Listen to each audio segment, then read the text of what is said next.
मेहनत कीजिए। इस पे जो अंक चढ़ गया वो जीवन में कभी नहीं बदलेगा। ऐसा हो सकता है कि नॉलेज है बाद में बढ़ जाए, घट जाए।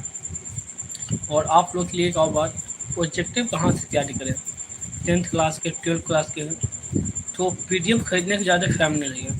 मोबाइल से आप लोग नहीं पढ़ पाइएगा। इसलिए ब्रिलियंट का, टारगेट का जो चैप्टर वाइज ऑब्जेक्टिव होता है, गेस्ट पेपर होता है, उसको आप लोग खरीदिए।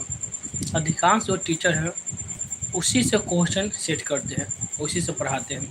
तो आप जहाँ पढ़ रहे हैं ऑफलाइन, उस टीचर पर विश्वास कीजिए। उनका भी एक अनुभव है, वो आपको पकड़ सकते हैं कि आपको कैसे समझ में आता है। सिंपल सा एक उदाहरण समझिए, जो ऑफलाइन की दुनिया है ना, तो आपको अच्छा से समझा सकते हैं, और जो ऑनलाइन के टीचर हैं तो आपके बारे में नहीं जानते हैं।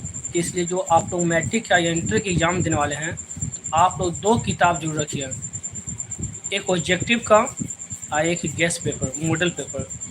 मॉडल पेपर ब्रिलियंट का आ चुका होगा, या मॉडल पेपर नहीं है तो आप लोग क्या कीजिए, ये खरीद लीजिए प्रीवियस ईयर का ना, मैट्रिक का, टारगेट का खरीद लीजिए, गोल्डन का खरीद लीजिए, जो आपको अच्छा लगे या जो आपका टीचर बोलते हैं।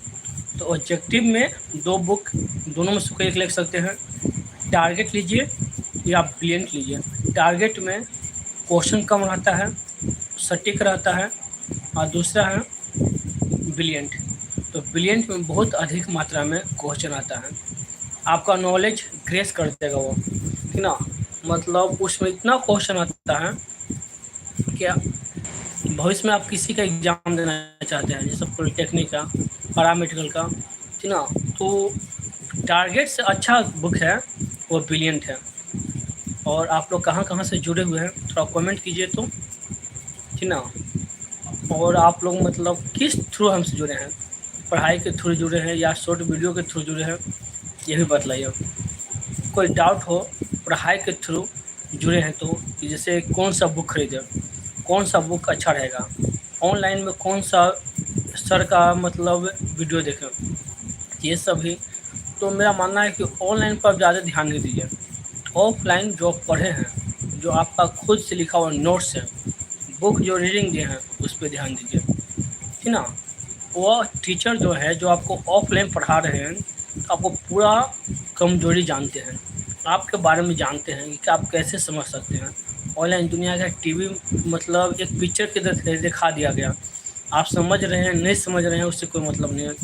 बहुत से बच्चे क्या करते हैं, सोचते हैं कि 50 रुपये की तो बात है, 100 रुपये की तो बात है, ठीक ना। क्या करते हैं, जाके उसका कोर्स खरीद लेते हैं, और फिर दोबारा पढ़ते भी नहीं है उस कोर्स को, ये हकीकत है, ठीक ना। तो ऐसे आप नहीं जुड़िए।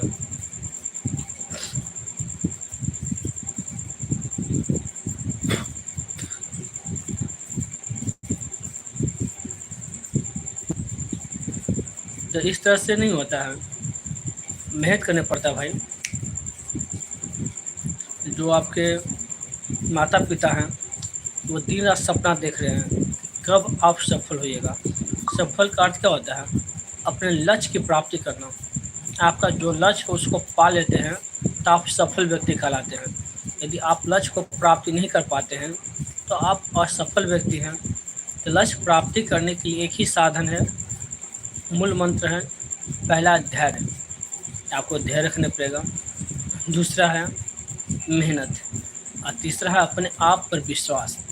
खुद पर विश्वास होना चाहिए कि हम ये काम कर सकते हैं। गांव घर में बहुत सारे ऐसे लोग हैं, जो नेगेटिव विचार के हैं।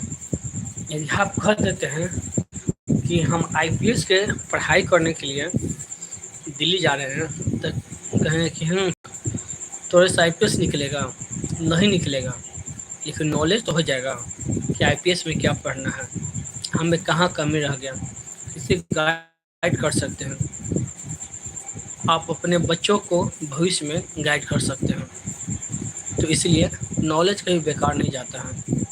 जितना हो सके नॉलेज पर खर्च कीजिए, अपना समय, अपना धन, फालतू के काम पर नहीं।